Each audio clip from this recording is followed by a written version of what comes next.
আসসালামু আলাইকুম সুপ্রিয় ষষ্ঠ শ্রেণীর শিক্ষার্থীদেরকে আজকের ভিডিওতে স্বাগতম। শিক্ষার্থীরা, আজকের ভিডিওতে তোমাদের প্রথম অধ্যায় বৈজ্ঞানিক প্রক্রিয়া যে চ্যাপ্টারটি রয়েছে বিজ্ঞানের, সেই অধ্যায়ের 2 নম্বর সৃজনশীল অনুশীলনীর সমাধান করার জন্য হাজির হয়েছি।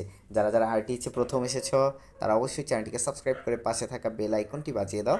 আর 1 নম্বর সৃজনশীল এবং এই অধ্যায়ের আলোচনার ভিডিওগুলো পেয়ে যাবা একদম ডেসক্রিপশন বক্সে।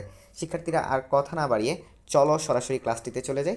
প্রথমেই বলছে হোসেন উদ্দিন সরকার একজন রপ্তানিকারক। রপ্তানিকারক চিনো বলো তো শিক্ষার্থী বন্ধুরা? রপ্তানিকারক কারা? যারা হচ্ছে পণ্য কি করে বলো তো? পণ্য নিজ দেশ থেকে অন্য দেশে পাঠায় টাকার বিনিময়ে। এবছর তিনি বিদেশে 5 মেট্রিক টন পাট রপ্তানি করেন। এখন বলছে তিনি ব্যবসা বাণিজ্যের ক্ষেত্রে পূর্বে এফপিএস পদ্ধতি ব্যবহার করলেও বর্তমানে এমকেএস পদ্ধতি ব্যবহার করে। বলছে ক্যান্ডেলা কি, যৌগিক একক কাকে বলে ব্যাখ্যা করো। 1 বছরে হোসেন উদ্দিন সরকার কত কিলোগ্রাম পাট রপ্তানি করল? সো গ নম্বরে আমাদের কিন্তু বলছে কি উদ্দীপকের দুইটি ইয়ার মধ্যে পদ্ধতির মধ্যে কোনটি সুবিধাজনক, তাহলে আমরা পেয়ে গেলাম সুবিধাজনক কোনটা সেটা জানো? অবশ্যই এমকেএস। এটাও বিস্তারিত আলোচনা করব।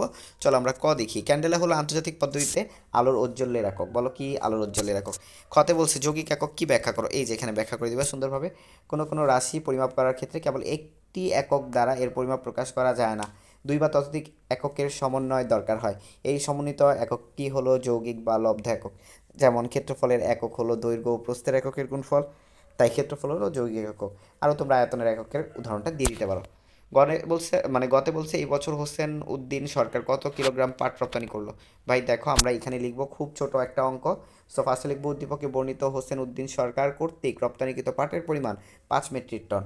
5 মেট্রিক টনকে আমরা কিলোগ্রামে রূপান্তর করবো। তাহলে আমরা জানি 1 মেট্রিক টন, এখানে এক লিখবো। 1 মেট্রিক টন সমান সমান 1000 কিলোগ্রাম। তাহলে 5 মেট্রিক টন সমান সমান কি 5000 কিলোগ্রাম। অর্থাৎ এই বছর হোসেন উদ্দিন সরকার 5000 কিলোগ্রাম পাট রপ্তানি করলেন। সো গতে কি বলছে দেখো, যে কোন পদ্ধতিটি সুবিধাজনক তোমার মতামত দাও। তাহলে আমরা লিখবো উদ্দীপকে প্রথমেই জ্ঞানটা লিখতে হবে। উদ্দীপকে উল্লিখিত এফপিএস পদ্ধতি ও এমকেএস পদ্ধতির মধ্যে এমকেএস পদ্ধতি সুবিধাজনক, তাই না? এমকেএস পদ্ধতি কেন সুবিধাজনক সেটা ব্যাখ্যা করে দিবা। এমকেএস পদ্ধতি অনুসরণ করে এককের এসআই বা আন্তর্জাতিক পদ্ধতি অনুসরণ নির্ধারণ করা হয়। এসআই পদ্ধতিতে পৃথিবীর সমগ্র দেশে একটি সাধারণ পরিমাণের পদ্ধতি ব্যবহার করা হয় এবং সকল ভৌত রাশির জন্য কেবল একটি একক নির্ধারণ করা হয়। যেমন এসআই পদ্ধতিতে পৃথিবীর সকল দেশের দৈর্ঘ্যের একক মিটার ব্যবহৃত হয়, যা এমকেএস পদ্ধতিতেও দৈর্ঘ্যের একক।